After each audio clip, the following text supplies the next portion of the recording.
Joséyan, aujourd'hui j'ai envie de te parler d'une quête sur laquelle je suis depuis le début de l'année, c'est celle du minimalisme. Alors je suis encore loin d'y être mais je m'y approche jour après jour. C'est une compétence à développer comme pourrait être l'apprentissage d'une nouvelle langue.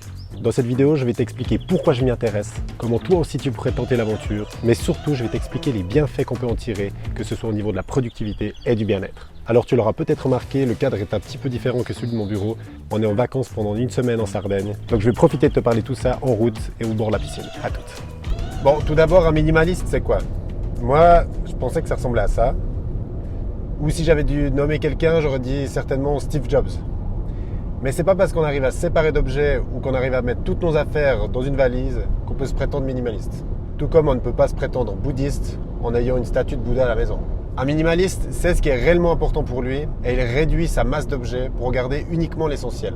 Il est aussi capable de faire la différence entre quelque chose qu'il a réellement envie ou quelque chose qui est dicté par le besoin d'apparence. Et qui plus est, il est même capable de supprimer ce besoin d'apparence. Nous avons tous une version différente du mot nécessaire. Ce n'est pas parce que je suis en quête du minimalisme que je vais me retrouver dans mon appart avec 2 cuillères, un bol, 3 caleçons, 3 t-shirts noirs, un jeans et une natte en guise de matelas.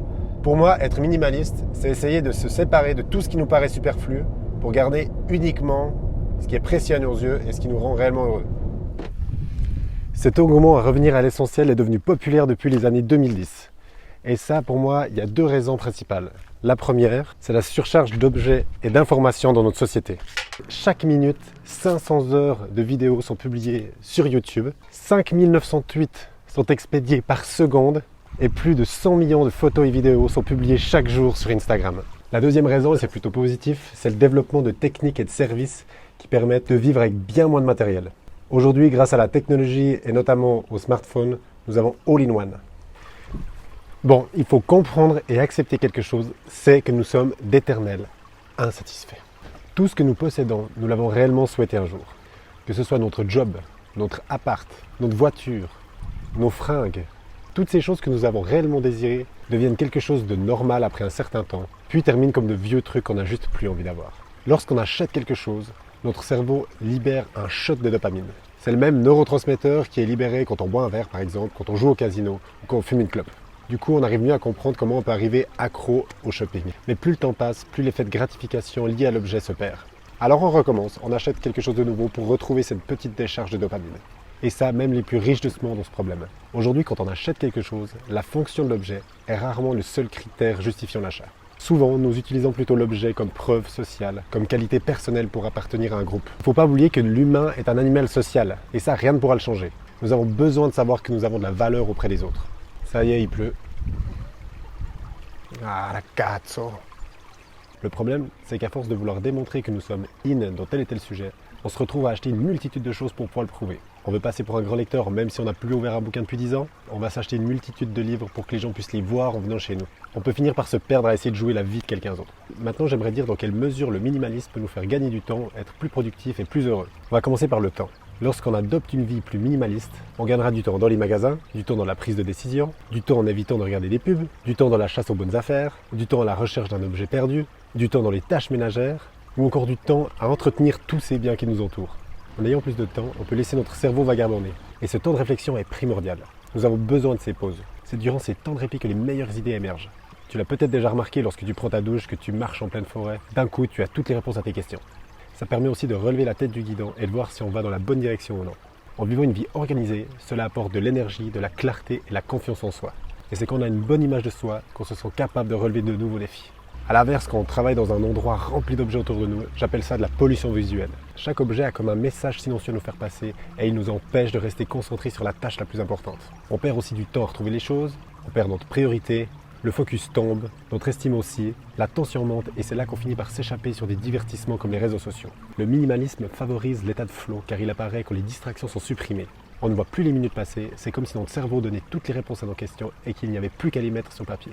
Maintenant, passons au bien-être que le minimalisme peut nous offrir. Le minimalisme nous aide à nous détacher du regard des autres. En se comparant sans cesse, c'est le meilleur moyen pour être malheureux instantanément. Finalement, on se fait plus de mal à nous plutôt qu'aux autres à vouloir toujours plaire.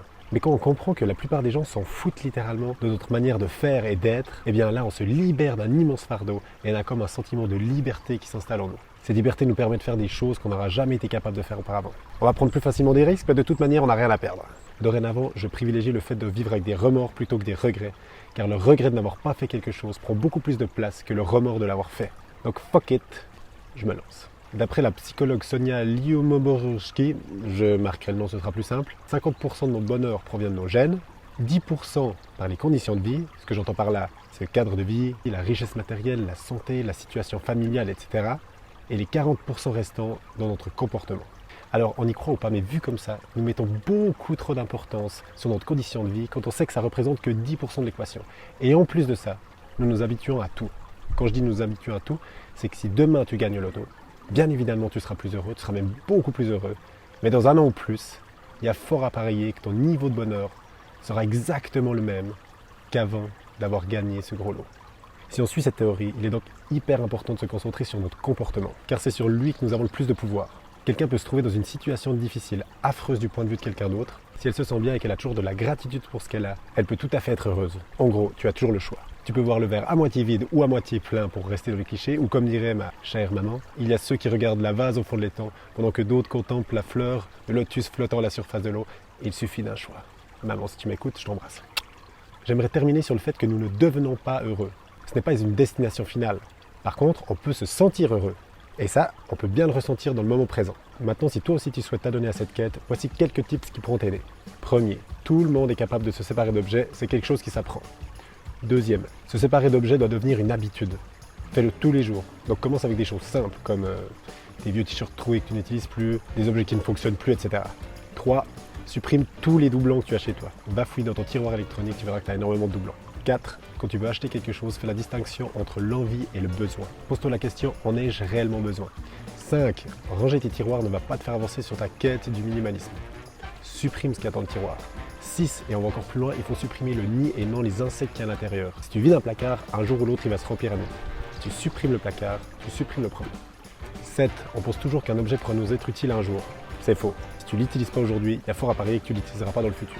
8. Dis à plus tard plutôt qu'au revoir. Si tu n'es pas sûr de vouloir te séparer d'un bien, mets-le de côté et tu verras si tu y repenses ou non. 9.